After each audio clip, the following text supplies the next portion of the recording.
वास्तविक स्वामीजी कर्म आउ कर्मफल आम जीवन पाई केते गुरुत्व रखुची आपनक परसेप्शन व्यू रे कर्म कोन स्वामीजी? चेष्टा इंद्रिय एवं अर्थ ये तीनोटीर आश्रय होची शरीर अर्थात जीवात्मा ए शरीर माध्यम रे ही किसी चेष्टा बा कर्म करि परिबो। ओके गोटे चाषी आज्ञा दिन तमाम से बिलरे चाष काम करुची बन्या हला बात्या हला ता चाष उजुड़ी गला किंतु ताकू बुझे दिया जाउ जतले से मन दुख करची बुझे दिया जाउची सब भगवान करूछथि किंतु एठी हमर प्रश्न सତରେ कौन भगवान तार भोक को मेंटेई पारिबे तार अभाव को दूर करि पारिबे मेडिकल रे दरकार होतिबा पैसा को जोगाड़ी करि पारिबे ताकू हसई पारिबे?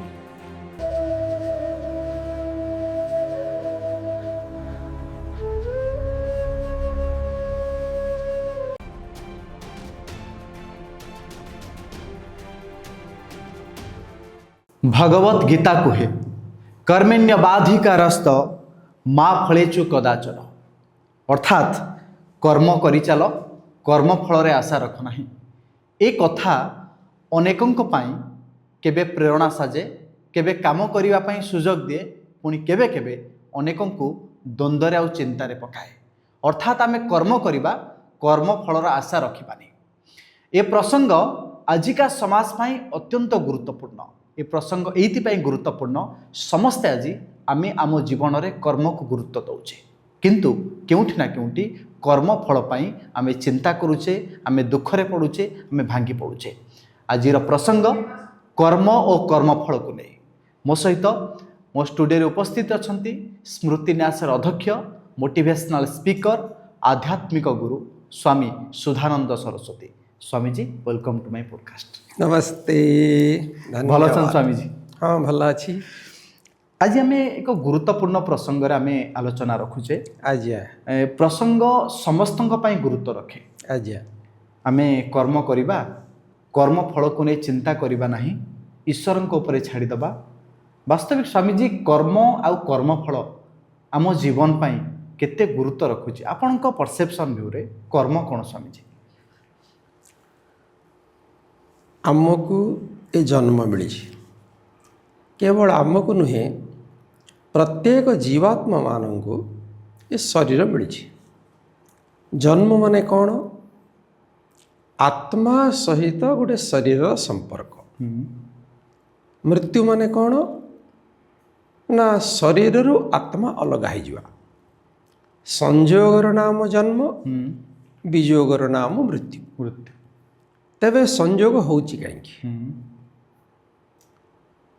न्याय दर्शन रे गोटे सुंदर सूत्र अच्छी महर्षि गौतम लिखती चेष्टेन्द्रियार्थाश्रया शरीरम चेष्टा इंद्रिय एवं अर्थ ये तीनोटीर आश्रय होची शरीर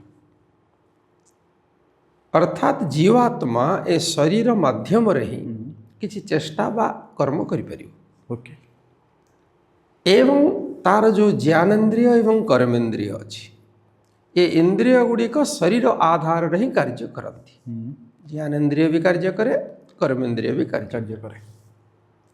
एवं जो अर्थ अर्थ होची सुख एवं दुख जो जीवात्मा कर्म करे से सुख और दुख भी जीवात्मा शरीर रे ही भोग करे। अशरीरी अवस्था रे बिना शरीर रे ना से कौन सी कर्म करि पारे ना ता पाखरे इंद्रिय गुड़िक क्रियाशील अवस्था रे थांती ना से सुख दुख को भोग करि पारे।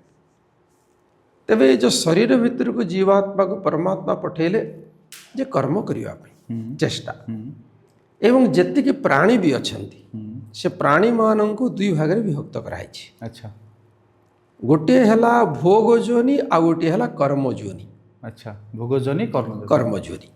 भोग जोनि कौन ना मनीष को छाड़देले आउ जेतिकी गाई गोरु छेली मेंढा कुकुर घुसरी पोको जोक ये जेतिकी प्राणी सरीसृप वृक्षलता ये सबु जाक भोग जोनि। अच्छा सेमाने सेमानंकर पूर्वजन्मर जो खराब कर्मर फल अधिक अच्छी से ତାକୁ ଭୋଗ କରିବା ପାଇଁ ଶରୀର ପାଇଛନ୍ତି। ए जन्म रे जन्म होइचंती ହଁ ଏ ଜନ୍ମରେ ବିଶେଷ ଭାବରେ ସେମାନଙ୍କର କର୍ମ କରିବାର ସୁଯୋଗ ଅବସର ନାହିଁ। नाही खाली भोगी କେବଳ ମନୁଷ୍ୟ ଜନ୍ମଟା ହେଉଛି କର୍ମଜୋନି। ଭୋଗଜୋନି ମାନେ କ'ଣ? ଯେଉଁ ଶରୀରରେ ଭୋଗ ମୁଖ୍ୟ କର୍ମ ଗୌଣ अच्छा ସେ ଭୋଗଜୋନି। भोग जो ଯେଉଁ ଶରୀରରେ ଭୋଗ ଗୌଣ ଏବଂ କର୍ମ ମୁଖ୍ୟ ସିଏ ହେଉଛି କର୍ମଜୋନି। ଆମେ ବି ଭୋଗ କରୁଛେ, ବିନା ଭୋଗରେ ଆମେ ବଞ୍ଚି ବି ପାରିବାନି। କିନ୍ତୁ ଭୋଗ ପାଇଁ ଏ ଶରୀର ନାହିଁ। ଏ ଶରୀରର ମୌଳିକ ଉଦ୍ଦେଶ୍ୟ ହେଉଛି କର୍ମ କରିବା। ତେବେ ଆମେ କ'ଣ ଜୀବାତ୍ମା ଚାହେଁ କ'ଣ ସେ କର୍ମ କରିବ? ଯୋଗ ଦର୍ଶନରେ ଦ୍ୱିତୀୟ ପାଦରେ ସୁନ୍ଦର ସୂତ୍ର ଅଛି ଯେ ପରମାତ୍ମା ଆମକୁ ଯେଉଁ ସଂସାର ସହିତ ସଂଯୋଗ କରିଛନ୍ତି, ପ୍ରକାଶ କ୍ରିୟା ସ୍ଥିତିଶୀଲମ ଭୂତେନ୍ଦ୍ରିୟାତ୍ମକମ ଭୋଗ ଅପବର୍ଗାର୍ଥମ ଦୃଶ୍ୟମ। ଆମେମାନେ ଯେଉଁ ଜୀବାତ୍ମା ଚେତନ ସତ୍ତା, ଆମମାନଙ୍କର ଦୁଇଟି ଉଦ୍ଦେଶ୍ୟ। ଗୋଟିଏ ଉଦ୍ଦେଶ୍ୟ ହେଲା କର୍ମଫଳ ଭୋଗ କରିବା, ଏ ସଂସାରରେ ଯେଉଁ ପଦାର୍ଥ ଗୁଡ଼ିକ ଅଛି ତାକୁ ଭୋଗ କରିବା। ଦ୍ୱିତୀୟ ଉଦ୍ଦେଶ୍ୟ ହେଉଛି ଅପବର୍ଗ, ଅଥବା ଆମେ ଯଦି ଆଉ ଗୋଟେ ଭାଷାରେ କହିବା ଜୀବାତ୍ମା କ'ଣ ଚାହେଁ। ଗାଈ ଗୋରୁ ଛେଳି ମେଣ୍ଢା କୁକୁର ଘୁଷୁରି ଯେକୌଣସି ଶରୀର ଭିତରେ ଜୀବାତ୍ମା ଦୁଇଟି କଥା ଚାହେଁ। ଦୁଃଖରୁ ଉଦ୍ଧାର ପାଇବାକୁ ଚାହେଁ, ସୁଖ ପ୍ରାପ୍ତ କରିବାକୁ ଚାହେଁ। निश्चय ପ୍ରତ୍ୟେକ समस्त इच्छा ଗାଈ ଗୋରୁ, ବର୍ଷା ହେଉଛି ଗାଈଟେ ବି ସେଠୁ ପଳେଇ ଯିବାକୁ ଚାହୁଁଛି, ଆଶ୍ରୟ ଅଲଗା ଜାଗାରେ, ଦୁଃଖରୁ ସେ ପଳେଇବାକୁ ଚାହୁଁଛି। ଏବଂ ଯେଉଁଠି ସୁଖ ମିଳୁଛି ସେମାନେ ଚାହୁଁଛନ୍ତି, ସବୁ ପ୍ରାଣୀ ଚାହୁଁଛନ୍ତି। वाह ତ ଜୀବାତ୍ମାର ଦୁଇଟା ଉଦ୍ଦେଶ୍ୟ ସୁଖ ପ୍ରାପ୍ତି ଏବଂ ଦୁଃଖର ନିବୃତ୍ତି। ସୁଖ ପ୍ରାପ୍ତି ଏବଂ ଦୁଃଖର ନିବୃତ୍ତି ପାଇଁ ଜୀବାତ୍ମା ପାଖରେ କର୍ମ କରିବା ପାଇଁ ଯେଉଁ ସାଧନ ଅଛି ସେ ଶରୀର, ମନ ଏବଂ କେଉଁ କେଉଁ ଶରୀରରେ ବାଣୀ। ବିଶେଷ କରି ମଣିଷ ପାଖରେ ମନ ଅଛି, ବାଣୀ ଅଛି ଆଉ ଶରୀର ଅଛି। ତ ଜୀବାତ୍ମା ଏ ଯେଉଁ କର୍ମଜୋନିରେ ମଣିଷ ଜନ୍ମରେ ଦୁଃଖର ନିବୃତ୍ତି ଏବଂ ସୁଖର ପ୍ରାପ୍ତି ପାଇଁ ଯେଉଁ ଚେଷ୍ଟା ବିଶେଷ କରେ, କ'ଣ ଶବ୍ଦ କହିଲି? ଚେଷ୍ଟା ବିଶେଷ କରେ। ଦୁଇ ପ୍ରକାର ଚେଷ୍ଟା, ଗୋଟେ ହେଉଛି ସାମାନ୍ୟ ଚେଷ୍ଟା, गोटे होची ତାକୁ विशेष ସାମାନ୍ୟ ଚେଷ୍ଟାକୁ କର୍ମ କୁହାଯାଏ ନାହିଁ, अच्छा ବିଶେଷ ଚେଷ୍ଟାକୁ କର୍ମ ବୋଲି କୁହାଯାଏ। बढ़िया कथा कहते ସାମାନ୍ୟ ଚେଷ୍ଟା ମାନେ କ'ଣ? ଏ ଶରୀରକୁ ବଞ୍ଚେଇକି ରଖିବା ପାଇଁ, ମନେ କରନ୍ତୁ ଆମ ରେସ୍ପିରେଟରୀ ସିଷ୍ଟମ ଚାଲିଛି, ଆମେ ଶୋଇପଡ଼ିଲେ ବି ଚାଲିଛି, ତା ପାଇଁ ଆମେ କିଛି ପ୍ରୟାସ आमे किछि करूनी କରୁନେ। ଆମର ବ୍ଲଡ଼ ସାର୍କୁଲେଟର, ଆମର ସାର୍କୁଲେଟରୀ ସିଷ୍ଟମ ଚାଲିଛି, ବ୍ଲଡ଼ ସାର୍କୁଲେସନ୍ ହେଉଛି, ଆମେ ଶୋଇପଡ଼ିଲେ ବି ସେ ଚାଲିଛି। चलछि ଆମର ଡାଇଜେସିଭ୍ ସିଷ୍ଟମ ଅଛି, ସେଇଠି ବି କ୍ରିୟା ଚାଲିଛି। ତେଣୁ ଏ ଡାଇଜେସିଭ୍ ସିଷ୍ଟମରେ ହେଉ କି ନର୍ଭସ୍ ସିଷ୍ଟମରେ ହେଉ କି ସାର୍କୁଲେଟରୀ ସିଷ୍ଟମରେ ହେଉ କି ରେସ୍ପିରେଟରୀ ସିଷ୍ଟମରେ ହେଉ, ଅଥବା ଆମେ ହାଇ ହାକୁଟି ଆସୁଛି, ଇଏ ସବୁ କର୍ମ ବୋଲି କୁହାଯାଏନି। अच्छा ଇଏ ଶରୀରକୁ ବଞ୍ଚେଇ ରଖିବା ପାଇଁ କ୍ରିୟା। କିନ୍ତୁ ଆମେ ଦୁଃଖର ନିବୃତ୍ତି, ସ୍ୱାଭାବିକ ଆମ ରେସ୍ପିରେସନ୍ ଚାଲିଛି, ତାକୁ କ୍ରିୟା କୁହାଯାଏ। କିନ୍ତୁ ଯେତେବେଳେ ଆମେ ପ୍ରାଣାୟାମ କରୁ ସେତେବେଳେ କର୍ମ ହେଇଯାଏ ସେଟା। अच्छा ଆମେ ଯେଉଁ ଅନୁଲୋମ ବିଲୋମ ଭସ୍ତ୍ରିକା ଯୋଗ ପ୍ରାଣାୟାମ କପାଳଭାତି ଯେତେବେଳେ କରୁଛେ ସେତେବେଳେ ସେ କ୍ରିୟାଟା କର୍ମ ହେଇଗଲା। କାହିଁକି? ବିଶେଷ ସୁଖ ପାଇବା ପାଇଁ ଆମେ ଚେଷ୍ଟା ବିଶେଷ କରୁଛେ, ଇଏ ହେଉଛି ନର୍ମାଲ ଚେଷ୍ଟା। अच्छा ସେତେବେଳେ ଏଇ ପ୍ରାଣାୟାମକୁ ଆମେ ପ୍ରାଣକୁ ଅଟକେଇଲେ, ଛାଡ଼ିଲେ, ଅଧିକା ଛାଡ଼ିଲେ, ଇଏ କ'ଣ ହେଲା? ବିଶେଷ ଚେଷ୍ଟା ହେଇଗଲା। ସେମିତି ଆମର ଆଖିର ପଲକ ପରମାତ୍ମାଙ୍କ ବ୍ୟବସ୍ଥା, ଇଏ କିଛି ସମୟ ପରେ ମଝିରେ ମଝିରେ ଆପେ ଆପେ ପଡ଼ିବ। ତୁମେ ପଡ଼ିବା ଦରକାର, ତୁମେ ଅନ୍ୟ ମନସ୍କ ଥିଲେ ବି ସେ ଆଖିରେ ପଡ଼ିବ, ଖୋଲିବ। କିନ୍ତୁ ସେଇ ଆଖିର ପଲକରେ ଆମେ ଯଦି କାହାକୁ ଖରାପ ଇଙ୍ଗିତ କଲେ ସେ କର୍ମ ହେଇଗଲା, ତା ପାଇଁ ଦଣ୍ଡ ମିଳିବ। ଦେଖନ୍ତୁ, କ୍ରିୟା ଆଉ କର୍ମରେ ହେଉଛି ପାର୍ଥକ୍ୟ। ଯେତେବେଳେ କୌଣସି ଦୁଃଖର ନିବୃତ୍ତି ବା ସୁଖ ପ୍ରାପ୍ତି ପାଇଁ ଆମ ଜ୍ଞାନ ଅନୁସାରେ ଯାହାକୁ ଆମେ ସୁଖ ପାଉ ବୋଲି ଭାବୁଛେ, ତା ପାଇଁ ଯେତେବେଳେ ଆମେ କରୁଛେ ସେଇଟା ହେଉଛି କର୍ମ। କିନ୍ତୁ ସ୍ୱାଭାବିକ ଭାବରେ ଶରୀରକୁ ବଞ୍ଚିବା ପାଇଁ ଯାହା ହେଉଛି ସିଏ ହେଉଛି କ୍ରିୟା। ତେଣୁ ଆମେ କର୍ମର ପରିଭାଷା ହେଲା ଜୀବାତ୍ମାର ଯେଉଁ ଦୁଇଟି ଉଦ୍ଦେଶ୍ୟ, ଦୁଃଖର ନିବୃତ୍ତି ଏବଂ ସୁଖର ପ୍ରାପ୍ତି, ସେ ଦୁଇଟା ଉଦ୍ଦେଶ୍ୟ ପାଇଁ ଜୀବାତ୍ମା ମନ ବାଣୀ ଶରୀର ମାଧ୍ୟମରେ ଯେଉଁ ଚେଷ୍ଟା ବିଶେଷ କରେ ତାକୁ କର୍ମ ବୋଲି କୁହାଯାଏ। ସମସ୍ତ ବୈଦିକ ବାଙ୍ଗ୍ମୟ ଆଧାରରେ ମହର୍ଷି ଦୟାନନ୍ଦ ସରସ୍ୱତୀ ତାଙ୍କ ପୁସ୍ତକରେ ଗୋଟେ ସୁନ୍ଦର ପରିଭାଷାରେ ଦେଇଛନ୍ତି। ଇଏ ହେଲା କର୍ମର ପରିଭାଷା। ଆଚ୍ଛା ସ୍ୱାମୀଜୀ ଯେଉଁ କଥା ଆପଣ କହିଲେ ମନରେ ଭାବୁଥିବା କିଛି କଥା ଆମେ ଖାଲି ଭାବି ଚାଲିବା ଆମେ ଏମିତି କରିବା ଆମେ ସେମିତି କରିବା ଆମେ ଜଣଙ୍କର ଭଲ କଥା ଚିନ୍ତା କରିବା କିନ୍ତୁ କାମରେ ଆମେ କନଭର୍ଟ ପରିଣତ କରିବା ନାହିଁ। ସେ କ'ଣ ଗୋଟେ ସୁକର୍ମ? ହଁ, ଏ ଯେଉଁ କର୍ମ କରିବା ପାଇଁ ହଁ ମୁଁ କହିଲି ଆମକୁ ତିନୋଟି ସାଧନ ମିଳିଛି, ମନ, ବାଣୀ, ଶରୀର। ନ୍ୟାୟ ଦର୍ଶନରେ ଯେଉଁ କର୍ମ ଗୁଡ଼ିକ ବଣ୍ଟା ହେଇଛି, ମନ ଦ୍ୱାରା ଯେଉଁ କର୍ମ କରାଯାଏ ସେ ମାନସିକ କର୍ମ, ଆଚ୍ଛା ବାଣୀରେ ଯେଉଁ କର୍ମ କରାଯାଏ ସେ ବାଚନିକ କର୍ମ, ଏବଂ ଶରୀର ଦ୍ୱାରା ଯେଉଁ କର୍ମ କରାଯାଏ ସେ ଶାରୀରିକ କର୍ମ। ତ ସେଇଠି ଯେଉଁ ବର୍ଗୀକରଣ କରାହେଇଛି ସେଇଠି ବି ଭଲ ଏବଂ ଖରାପ ଦୁଇ ପ୍ରକାର କର୍ମ କୁହାଯାଇଛି। ମନ, ବାଣୀ, ଶରୀର ଦ୍ୱାରା ଆମେ ଭଲ ବି କରିପାରିବା, ଖରାପ ବି କରିପାରିବା, ପାପାତ୍ମକ କର୍ମ ବି କରିପାରିବା, ପୁଣ୍ୟାତ୍ମକ କର୍ମ ବି କରିପାରିବା। ତ ତମେ ଯେଉଁଟା ପଚାରିଲ ସେ ଭିତରେ ଆସୁଛି କି ନା ଦେଖିବା। ସେଠି ସେମାନେ କ'ଣ କରିଛନ୍ତି, ମନ, ବାଣୀ, ଶରୀର ଦ୍ୱାରା 10ଟା ଭଲ କର୍ମ, 10ଟା ଖରାପ କର୍ମ, ଆଚ୍ଛା ଇଏ ସୁନ୍ଦର ଭାବରେ ସେଠି ବର୍ଗୀକରଣ କରାହେଇଛି। ସେଠି କ'ଣ କୁହାହେଇଛି ନା ଶରୀର ଦ୍ୱାରା କ'ଣ ନା ଶରୀର ଦ୍ୱାରା ଦାନମ୍, ପରିଚର୍ୟା, ପ୍ରତିଚରଣ। ସେଠି କୁହାହେଇଛି ଦାନମ୍, ଦାନ ଦେବା, ପରିତ୍ରାଣମ୍, ଅନ୍ୟକୁ ରକ୍ଷା କରିବା, ପରିଚରଣମ୍, ଅନ୍ୟର ସେବା କରିବା। ଇଏ ହେଉଛି ଶରୀର ଦ୍ୱାରା ଶୁଭ କର୍ମ।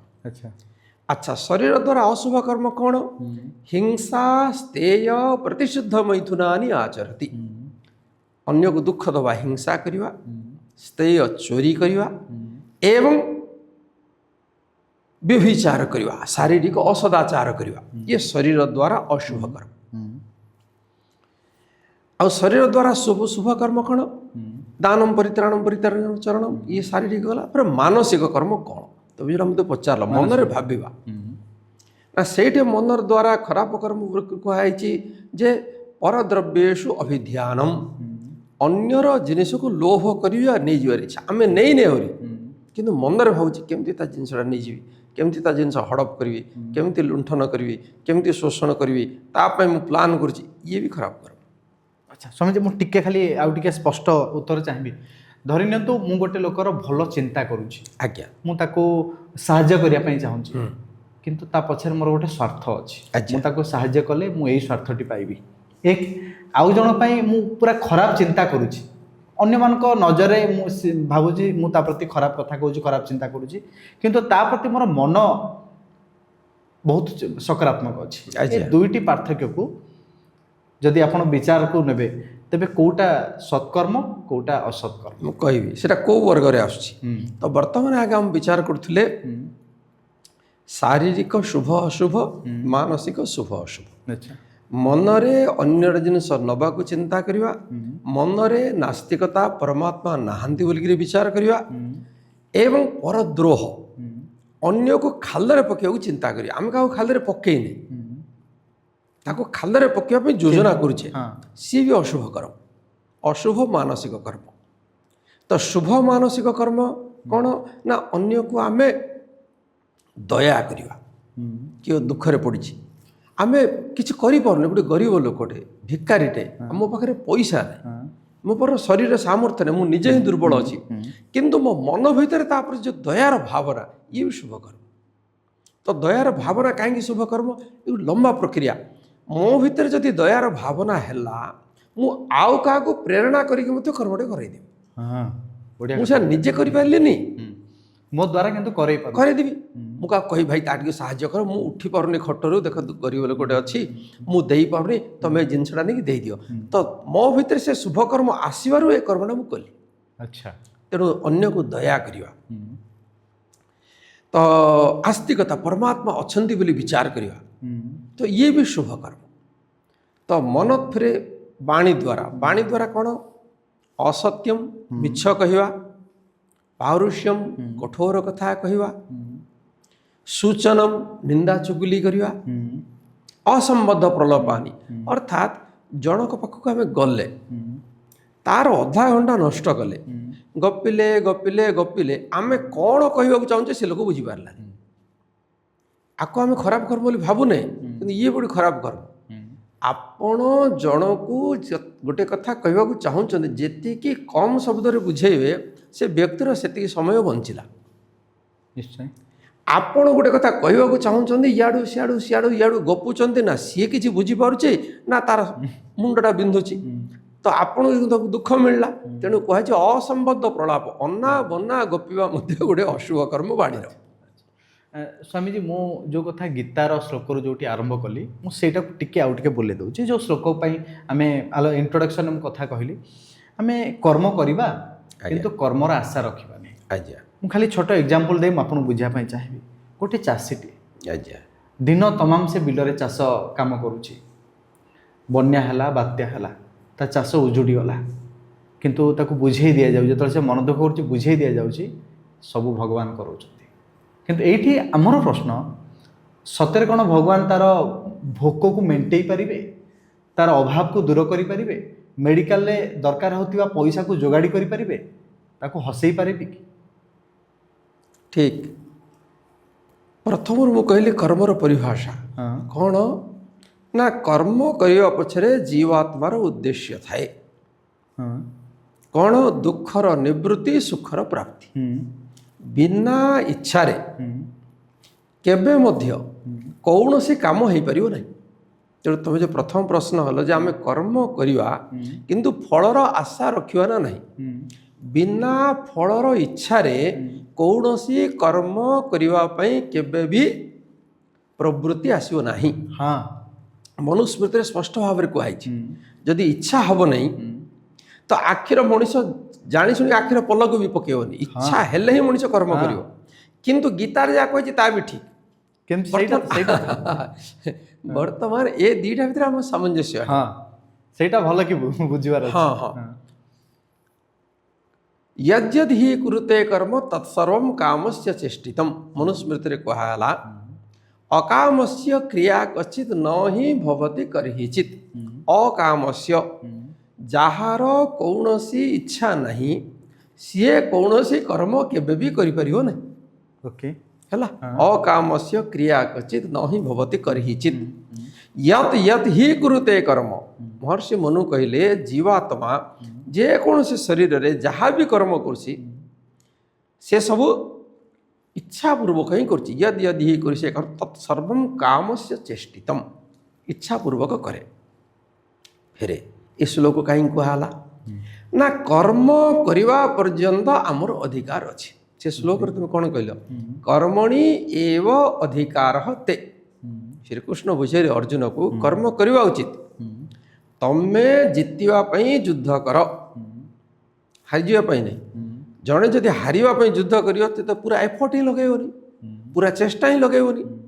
ଯଦି କୃଷ୍ଣଙ୍କର କହିବା ଉଦ୍ଦେଶ୍ୟ ଥାଆନ୍ତା ଭାଇ ତମକୁ ମାତ୍ର ଯୁଦ୍ଧ ଧର, ତୀର ଧର, ମାର, କିଏ ମରୁଛି ମରୁ, କିଏ ବଞ୍ଚୁଛି ବଞ୍ଚୁ, ତମେ ଯୁଦ୍ଧରେ ଯୁକ୍ତ କି ହାର। ସେ କୃଷ୍ଣ ଫେର ବାରମ୍ବାର କାହିଁକି ଭୀଷ୍ମଙ୍କୁ ମାରିବା ପାଇଁ ପ୍ରେରଣା କଲେ, ଦ୍ରୋଣଙ୍କୁ ମାରିବା ପାଇଁ ପ୍ରେରଣା କଲେ? ଯେଉଁ ଗୀତାରେ ଏ ଶ୍ଲୋକ କୁହାଯାଇଛି ସେ ମହାଭାରତରେ କୃଷ୍ଣଙ୍କର ଭୂମିକା ବି ତ ବୁଝାଇଛି।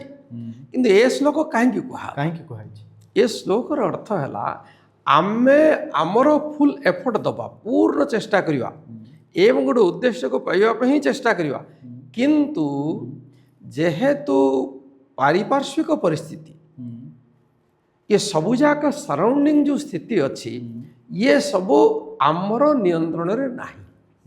तेणु आमे जेमिति चाहूचे फल सेमिति हबो तार कौनसी ग्यारंटी नाही। जदि आमे विचार करिथिबा मु या पाइबा पे कर्म करूची, मु जेमिति हेले निश्चित भाव रे पाइबी, आउ जदि आमे पाइबा नहीं आमे हतोत्साहित हो जिबा एवं आमे कर्म छाड़ दो।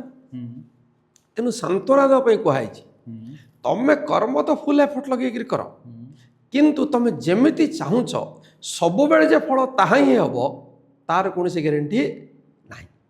जड़े कृषक सी पूर्ण परिश्रम रे जमी हल कर, भल बिहन जोगाड़ कर, भल खत दे पार, भल किंतु वर्षा तो ता नियंत्रण नहीं।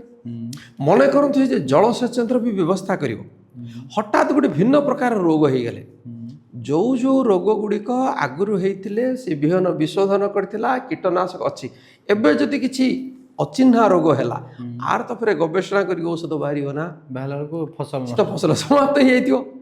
जदि से भावी से कहीं कहते मन करते आप विचार कले, आप व्यवसाय करुँच ଆପଣ ଗୋଟେ ଯୋଜନା କଲେ ମୁଁ ଏତିକି ଦିନରେ ବ୍ୟବସାୟ କରିବି, ଏତିକି ଦିନରେ ମୋତେ ଏତିକି ହିଁ ଫଳ ହେବ, ଏତିକି ଫଳ ହେବା ଦ୍ୱାରା ମୁଁ ଏ କାମ କରିବି। ତେଣୁ ଆପଣ ବିଚାର କଲେ ମୋତେ 5 ବର୍ଷରେ 10 ବର୍ଷରେ ଏତିକି ବେନିଫିଟ୍ ହେବ। ଯେତିକି ବେନିଫିଟ୍ ହେବ ବୋଲି ଆପଣ ବିଚାର କଲେ ସେତିକି ଟଙ୍କା ଆପଣ ବ୍ୟାଙ୍କରୁ ଆଗରୁ ନେଇ ଆସିଲେ ଆଉ ଗୋଟେ କାମ ପାଇଁ ମୋର ତ ନିଶ୍ଚିତ ଭାବରେ ହେବ, ମୁଁ ଦେବି। ମନେ କରନ୍ତୁ ଯଦି ବିଜନେସରେ ଅସଫଳ ହେଇଗଲେ, ଲୋକଙ୍କର ଟ୍ରେଣ୍ଡ ବଦଳିଗଲା, ଆପଣ ଆଜି ଗୋଟେ ଫୁଡ୍ ଜିନିଷ ବିକୁଛନ୍ତି, ଲୋକ ସେଟା ଖାଇବାକୁ ଚାହିଁଲେନି, ଆପଣ ଗୋଟେ ଗାର୍ମେଣ୍ଟର ବ୍ୟବସାୟ କରୁଛନ୍ତି, ଲୋକଙ୍କର ପିନ୍ଧିବାର ଟ୍ରେଣ୍ଡ ବଦଳିଗଲା, ଆପଣ 10 ବର୍ଷରେ ପାଇବେ କେମିତି?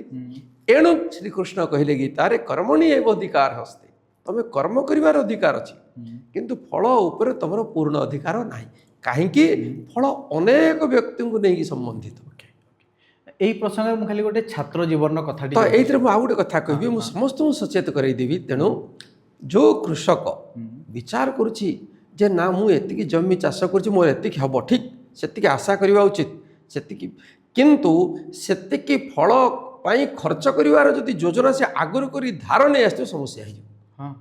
ସେଇଟା କରିବା କଥା ନାହିଁ। କାହିଁକି ହଠାତ୍ ଆଜ୍ଞା କୁଆଡ଼େ ଥିବ, ହଠାତ୍ କୁଆପଥର ବର୍ଷା ହେଇଯିବ, କ'ଣ କରିବେ ଆପଣ? ଆପଣ ହାତରେ ଅଛି କୁଆପଥର ବର୍ଷା, ହଠାତ୍ ତୁଫାନ ବାହାରେ, ଠିକ୍ ଫସଲ କାଟିଲା ବେଳକୁ ତୁଫାନ ପଳେଇ ଆସିଲା, ଆପଣ କ'ଣ କରିବେ? ସମୁଦ୍ର ତ ଆପଣଙ୍କ ନିୟନ୍ତ୍ରଣରେ ନାହିଁ। ତାହେଲେ ଗୋଟେ ଗରିବ କୃଷକଟି କେମିତି ଯୋଜନା କରିବ? ଯୋଜନା ସେ ସବୁବେଳେ କରିବ ଯେ ମୁଁ ଯାହା କରୁଛି ଭଲ ହେଇଗଲେ ଏଇଆ ହେଇପାରେ, ଖରାପ ହେଲେ ଏଇଆ ହେଇପାରେ, ପୁରା ବୁଡ଼ିଗଲେ ବି ମୁଁ ଆଉ ଥରେ ଠିଆ ହେବା ପାଇଁ ଅଣ୍ଟା ଭିଡ଼ିବି, ତା ପାଇଁ ପ୍ରସ୍ତୁତି କରିଥିବି। ଜଣେ ବ୍ୟବସାୟ କରିବାକୁ ଯାଉଛି, ସେ ଗୋଟେ ଯୋଜନା କରିବା କଥା, ଗୋଟେ ଭଲ ବ୍ୟବସାୟ କରୁଛି, ରିସ୍କ ତ ନେବାକୁ ପଡ଼େ। ବିନା ରିସ୍କରେ ଜୀବନରେ କେବେ ମଧ୍ୟ ବ୍ୟକ୍ତି ସଫଳ ହେଇପାରିବ ନାହିଁ। କିନ୍ତୁ ରିସ୍କ ଏତିକି ନେଇଥିବା କଥା ଯେ ଆମେ ଥରେ ବୁଡ଼ିଲେ ବି ଆଉ ଥରେ ଠିଆ ହେଇପାରୁଥିବା। ଆମ ପାଖରେ ଥିବା ସବୁ ସମ୍ବଳ ଯଦି ଆମେ ଲଗେଇ ଦେଇଥିବା ଏବଂ ଆମେ ଯଦି ଅସଫଳ ହେଇ, ତାପରେ ତ ବ୍ୟକ୍ତି ତାର ନିଜ ଉପରୁ ବିଶ୍ୱାସ ପଳାଇବ। ତେଣୁ ଆମେ ଜୀବନରେ ଯେତେବେଳେ ଅନେକ କାମ କରୁଛେ, ଯେହେତୁ ସବୁ ଜିନିଷ ଆମ ନିୟନ୍ତ୍ରଣରେ ନାହିଁ, ଆମେ କ'ଣ ବିଚାର କରୁଛେ? ଜଣେ ବ୍ୟକ୍ତି ବିଚାର କରୁଛି, ଆଜି ବହୁତ ଜାଗାରେ ଯେଉଁ ଲୋକ ଡିପ୍ରେସନକୁ ଯାଉଛି, ଡିପ୍ରେସନ ଏଇ ଶ୍ଲୋକକୁ ନ ବୁଝିବା କାରଣ ଡିପ୍ରେସନ, ଯିଏ ଶ୍ଲୋକକୁ ବୁଝିବ ସେ ଡିପ୍ରେସନକୁ ଯିବ। ଲୋକ ଡିପ୍ରେସନକୁ କାହିଁକି ଯାଉଛନ୍ତି? ମନେ କରନ୍ତୁ ଆପଣ ଗୋଟେ ଚାକିରି କଲେ, ଗୋଟେ କର୍ପୋରେଟରେ ଚାକିରି କଲେ, ଆପଣ ଜାଣିଲେ ଆପଣ ଏ ପ୍ୟାକେଜରେ ଅଛନ୍ତି, ତ ଆପଣ ସେଠାରୁ କ'ଣ କରୁଛନ୍ତି ନା ଗୋଟେ ଭଲ ଫ୍ଲାଟ୍ରେ ଘର ଗୋଟେ ବୁକିଂ କରିଦେଲେ। ଆପଣ ଜାଣିଛନ୍ତି 10 ବର୍ଷ, 15 ବର୍ଷ, 20 ବର୍ଷ ଆପଣ ଚାକିରି କରିବେ, EMI ତ ଏତିକି ଆସୁଛି, ଏଇଥିରେ ଆପଣ ଦେଇଦେବେ। ଆପଣଙ୍କୁ ଜଣା ନାହିଁ ଯେ କେବେ ରିସେସନ୍ ହେଇପାରେ, ଆପଣଙ୍କୁ ଜଣା ନାହିଁ ସେ କମ୍ପାନୀ କେତେବେଳେ ଆପଣଙ୍କୁ ବାହାର କରିଦେଇପାରେ। ସେତେବେଳେ କ'ଣ ହେବ ନା ବ୍ୟାଙ୍କର ଲୋନ୍, ତାପରେ ଇଣ୍ଟରେଷ୍ଟ, ଆପଣ ଦେଇପାରିଲେନି, ଆପଣ ବର୍ତ୍ତମାନ ଡିପ୍ରେସନକୁ ପଳେଇଲେ। ତ ଏ ଯେଉଁ ସ୍ଥିତି ଗୁଡ଼ିକ ଆମେ ୱାନ୍ ସାଇଡେଡ୍ ଭାବୁଛେ, ମୁଁ ଏଇଥିପାଇଁ କାମ କରୁଛି, ନିଶ୍ଚିତ ଭାବରେ ଏହା ହେବ, ନିଶ୍ଚିତ ଭାବରେ ହେବ, ଏମିତି କିଛି ଗ୍ୟାରେଣ୍ଟି ନାହିଁ। ତାଠୁ ଭଲ ବି ହେଇପାରେ, ତାଠୁ ଖରାପ ବି ହେଇପାରେ। ଏ ଦୁଇଟା ଯାକ ପାଇଁ ଆମେ ପ୍ରସ୍ତୁତ ଥିବା। ତେଣୁ ଗୀତା କହୁଛି କର୍ମଣି ଅଧିକାର ହସ୍ତେ ମା ଫଳେଷୁ କଦାଚନ, ଫଳ ତମ ଇଚ୍ଛାରେ ହେଇପାରିବନି। There is many a slip between the cup and the lip. Swamiji, ଏ ସବୁ କଥାକୁ ଆମେ ବୁଝି ଯାଉଛେ, ଆମେ ହୃଦୟଙ୍ଗମ କରୁଛେ। ଗୋଟେ ଛାତ୍ର ଜୀବନକୁ ଯଦି ମୁଁ ଯିବି, ଆଜ୍ଞା, ମୁଁ ପିଲାଟି ସ୍କଲାର ପିଲାଟି, ଆଜ୍ଞା, ବେଷ୍ଟେଣ୍ଡ ଭିତରେ ରହୁଛି, କିନ୍ତୁ ଚାକିରି କରିପାରୁନି, ଆଜ୍ଞା, ବାରମ୍ବାର ଫେଲୁଅର ହେଉଛି। এই ବାରମ୍ବାର ଫେଲୁଅର ହେବାଟା ତାକୁ ଗୋଟେ ଅଲଗା ଦିଗକୁ ନେଇଯାଉଛି, ଡିପ୍ରେସନ୍ ଭିତରେ ରହୁଛି। ସେ ଜାଗାରେ ସେ କ'ଣ କରିବ? ସେ ଚାହୁଁଛି ମୁଁ ଚାକିରି କି ନେଇ କ୍ୟାରିୟର କରିବି, ଧରନ୍ତୁ ଜଣେ ବିଇଡି କରିଛି, ଠିକ୍, ହଁ, ଯେ ଶିକ୍ଷକତା କରିବା ପାଇଁ ଚାହୁଁଛି, ତାର ରୁଚି ଶିକ୍ଷକତା, ଆଜ୍ଞା, କିନ୍ତୁ ସେ ଚାକିରି ପାଉନି, ଆଜ୍ଞା, ସେ କ'ଣ କରିବା ଦରକାର? ସବୁଠୁ ବଡ଼ ଜିନିଷ ହେଉଛି ଶିକ୍ଷା ମଣିଷକୁ ଗୋଲାମୀ କରିବା ପାଇଁ ଯୋଗ୍ୟ କରିବା ଉଚିତ ନୁହେଁ। ଓକେ, ଶିକ୍ଷାର ମୌଳିକ ଉଦ୍ଦେଶ୍ୟ ହେଉଛି ବ୍ୟକ୍ତି ଭିତରେ କନଫିଡେନ୍ସ, ଆତ୍ମବିଶ୍ୱାସ ତିଆରି କରିବା। ଯଦି ମୁଁ ଜଣେ ଭଲ ଶିକ୍ଷକ, ମୁଁ ଚେଷ୍ଟା କରିବା କଥା, ମୁଁ ସରକାରୀ ବ୍ୟବସ୍ଥା ଭିତରକୁ ଯିବି, ସରକାରୀ ଚାକିରି ପାଇବି, ଶିକ୍ଷକ ହେବି, ଅଧ୍ୟାପକ ହେବି, ବିଶ୍ୱବିଦ୍ୟାଳୟରେ ପଢ଼େଇବି, ମହାବିଦ୍ୟାଳୟରେ ପଢ଼େଇବି, ମୋ ପାଇଁ ବହୁତ ସ୍କୋପ୍ ଅଛି, ଭଲ ଜିନିଷ। କିନ୍ତୁ ମୁଁ ବହୁତ ପଢ଼ିବା ସତ୍ତ୍ୱେ ବି ମନେ କରନ୍ତୁ ତା ପାଇଁ ଯେଉଁ ଆଉ ଅନେକ ପ୍ରକାର ପରୀକ୍ଷା ଅଛି, କୌଣସି ଏକାର ଚୟନ ପରୀକ୍ଷାରେ ମୁଁ କୃତକାର୍ଯ୍ୟ ହେଇପାରୁନି। ପଢ଼ାରେ ଭଲ କରିଛି, ସାର୍ଟିଫିକେଟ୍ ମୋର ଭଲ ଅଛି, କିନ୍ତୁ ଯେଉଁ ଚୟନ ପରୀକ୍ଷା ହେଉଛି କୌଣସି ପ୍ରକ୍ରିୟାରେ ମୁଁ ମନେ କରନ୍ତୁ ଅସଫଳ ହେଇଯାଉଛି। ସେତେବେଳେ ଆମେ ଭାଙ୍ଗି ପଡ଼ିବା ଉଚିତ ନୁହେଁ। ମୋ ପାଖରେ ଯୋଗ୍ୟତା ଅଛି, ମୁଁ ମୋର ବୈକଳ୍ପିକ ବ୍ୟବସ୍ଥାକୁ ଯିବି। ଆଜି ଜଣେ ସରକାରୀ ଶିକ୍ଷକ ଅଧ୍ୟାପକ ଯେତିକି ରୋଜଗାର କରିପାରିବ ଯଦି ତା ଭିତରେ ଯୋଗ୍ୟତା ଅଛି ସେ ତାର ବୈକଳ୍ପିକ ଟ୍ୟୁସନ୍ ଆଉ ଇନଷ୍ଟିଚ୍ୟୁସନ୍ ଇଏ ଯେଉଁ ବୈକଳ୍ପିକ ବ୍ୟବସ୍ଥା ଅଛି ତା ମାଧ୍ୟମରେ ସେ ତାଠାରୁ ଭଲ ବି କରିପାରିବ। ତେଣୁ ସମସ୍ତେ ବିକଳ୍ପ ବ୍ୟବସ୍ଥା ବି ଚିନ୍ତା କରିବା ଦରକାର, ସବୁବେଳେ ଯାହାକି ଶିକ୍ଷାର ଆଉ ଗୋଟେ ଶିକ୍ଷା ମଣିଷକୁ ଅନ୍ୟ ଆତ୍ମନିର୍ଭର କରିବାର ଶିଖାଏ। ଶିକ୍ଷାର ମୌଳିକ ଉଦ୍ଦେଶ୍ୟଟି ହେଉଛି ଆତ୍ମନିର୍ଭର। ମୁଁ ଗୋଟେ ଇଞ୍ଜିନିୟରିଂ ହେବି, ଇଞ୍ଜିନିୟରିଂରେ ଗୋଟେ କମ୍ପାନୀରେ ଚାକିରି କରିବି, ଏହା କାହିଁକି ହେବି? ମୁଁ ଗୋଟେ ଏଣ୍ଟରପ୍ରିନିୟର କାହିଁକି ନ ହେବି? ମୁଁ 10 ଜଣଙ୍କୁ ଚାକିରି ଦେବା ପାଇଁ ଗୋଟେ ନୋବେଲ ଯୋଜନା କାହିଁକି କରିପାରିବିନି? ଆମେ ସବୁବେଳେ ତା ପାଇଁ ପ୍ରସ୍ତୁତ ହେବା। କେତେବେଳେ ବି ଜୀବନରେ କେଉଁଭଳି ପରିସ୍ଥିତି ଆସିପାରେ, ଯିଏ ତାକୁ ନେଇକରି ଚାଲିବ ସେ କେବେ ଡିପ୍ରେସନକୁ ଯିବନି। ଆମେ କ'ଣ ୱାନ୍ ସାଇଡେଡ଼ ଭାବିଲେ ଚାକିରିଟେ କରିବି, ସୁବିଧା ଜିନିଷ, ଅଫିସକୁ ଗଲି ଆସିଲି, ମୁଁ ଟେନସନ୍ ନେବାକୁ ଚାହୁଁନି, ମୁଁ ପେନ୍ ନେବାକୁ ଚାହୁଁନି। ଭାଇ no pain no gain.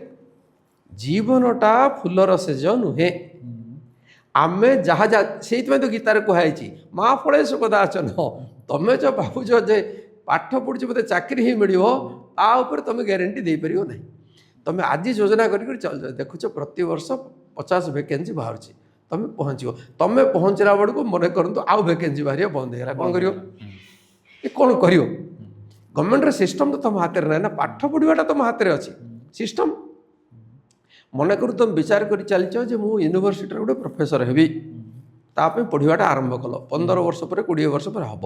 Government ତମେ ଯେତେବେଳେ ଠିକ୍ PhDଟା ପାଇଲ ସେତେବେଳେ ସେଇ ବର୍ଷ ହିଁ ସରକାର ଗୋଟେ ନିୟମ କଲେ ସମସ୍ତ ବିଶ୍ୱବିଦ୍ୟାଳୟକୁ ବେସରକାରୀକରଣ କରିଦିଆଯିବ, ପ୍ରାଇଭେଟାଇଜ୍ ନେଇଯିବ। ସେଇ ଜାଗାରେ ସେ ପିଲାଟି ତାର କର୍ମଫଳ ବୋଲି ଭାବେ ମୋ ଭାଗ୍ୟରେ ଏସବୁ କିଛି ନାହିଁ, ମୁଁ କି ପୂର୍ବ ଜନ୍ମରେ ମୁଁ କିଛି ଗୋଟେ ଖରାପ କାମ କରିଛି, ଏ ଜନ୍ମରେ ମୋତେ କାହିଁ ମୋ ପ୍ରାପ୍ୟ ହିସାବରେ କିଛି ମିଳିପାରୁନାହିଁ। ଏ ପ୍ରକାର ମାନସିକତା ଅନେକଙ୍କ ଭିତରେ ଆସେ। ଦେଖ ସବୁଠୁ ବଡ଼ ଜିନିଷ ହେଉଛି ଆମ ଜୀବନରେ ଯାହା ବି ସୁଖ ଦୁଃଖ ଆମକୁ ମିଳେ ଆମେ ସବୁ କ'ଣ ବିଚାର କରୁ, ଭାଇ ଇଏ ମୋର ପୂର୍ବଜନ୍ମର କର୍ମର ଫଳ, ତେଣୁ ମୋର କର୍ମ ଅନୁସାରେ ତ ମିଳୁଛି, ଅଥବା ଈଶ୍ୱରଙ୍କ ତରଫରୁ ମୋର ଭାଗ୍ୟ, ଯାହା ବି ଲୋକ ବିଚାର କରନ୍ତି। ସବୁଠୁ ବଡ଼ କଥା ହେଲା ଆମେ ଯେଉଁ ସଂସାରରେ ରହୁଛେ, ଯଦି ସେ ସଂସାରରେ କେବଳ ଆମେ ଜଣେ ରହୁଥାନ୍ତେ ଆଉ ଈଶ୍ୱର ରହୁଥାନ୍ତେ, ତେବେ ଆମକୁ ଯାହା ଯାହା ସୁଖ ଦୁଃଖ ମିଳିଥାନ୍ତା, କାହିଁ ଭୋଗିବା ଲୋକ ମୁଁ ଜଣେ, ଦବା ଲୋକ ଜଣେ, ପରମାତ୍ମା।